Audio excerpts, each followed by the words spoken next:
Every year, millions of tons of mink fur and civet coffee are harvested, fueling two highly controversial industries. The global fur trade is responsible for the farming and killing of over 35 million minks annually, primarily in China, Denmark, and Poland.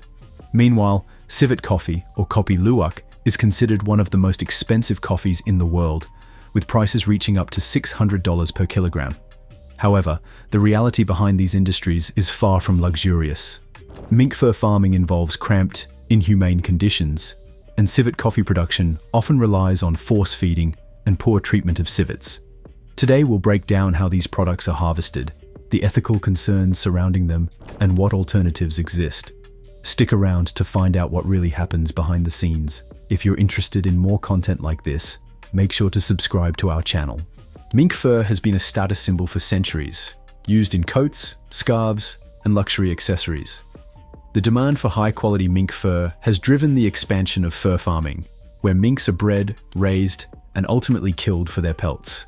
Despite growing ethical concerns, the industry remains lucrative in certain markets, particularly in countries where fur is associated with wealth and status. Minks are typically kept in wire cages, arranged in long rows of sheds. These enclosures, designed for efficiency rather than animal welfare, are small and confining.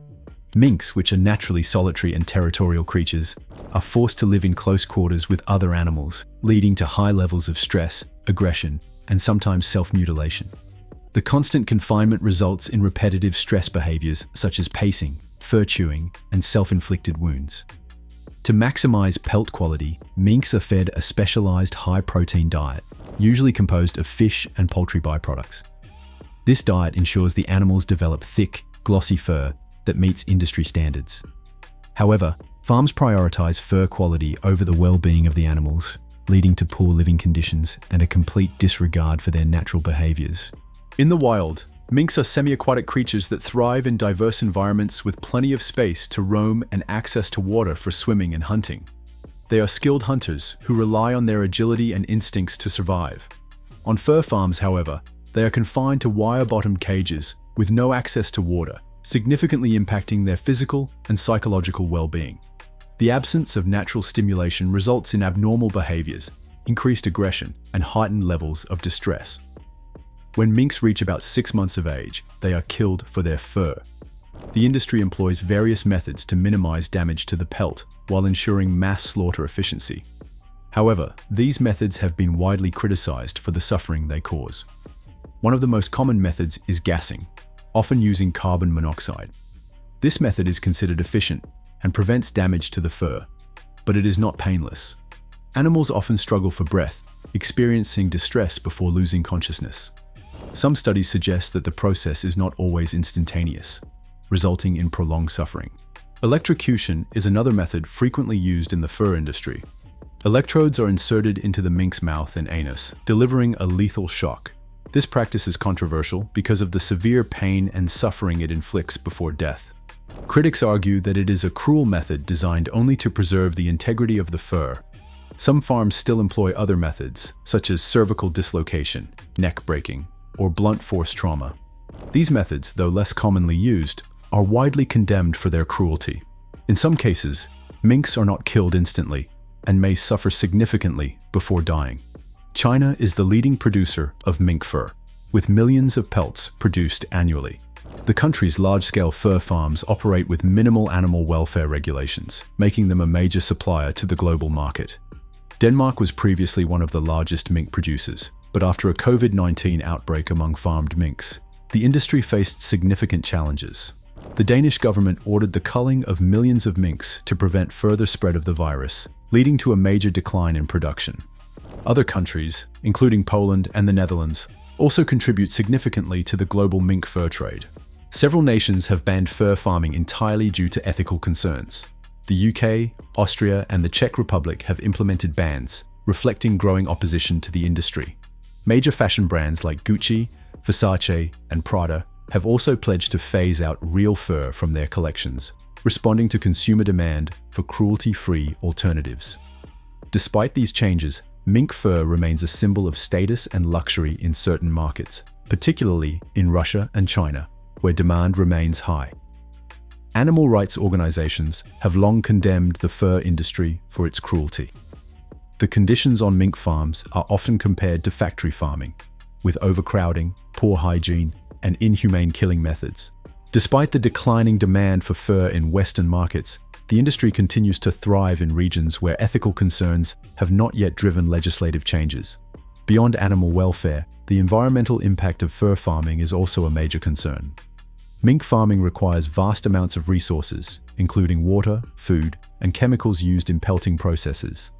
These factors contribute to pollution, habitat destruction, and greenhouse gas emissions, further reinforcing the ethical and environmental concerns surrounding the industry. Enjoying the video? Make sure to subscribe to our channel for content like this. Civet coffee, also known as kopi luwak, is marketed as an exotic, premium product. It is made from coffee beans that have been eaten, digested, and excreted by civets, small nocturnal mammals found in Southeast Asia.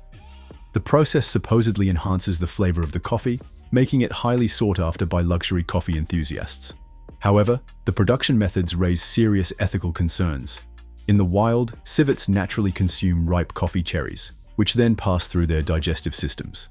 Enzymes in their stomachs break down certain proteins in the beans, supposedly leading to a smoother and less acidic flavor profile.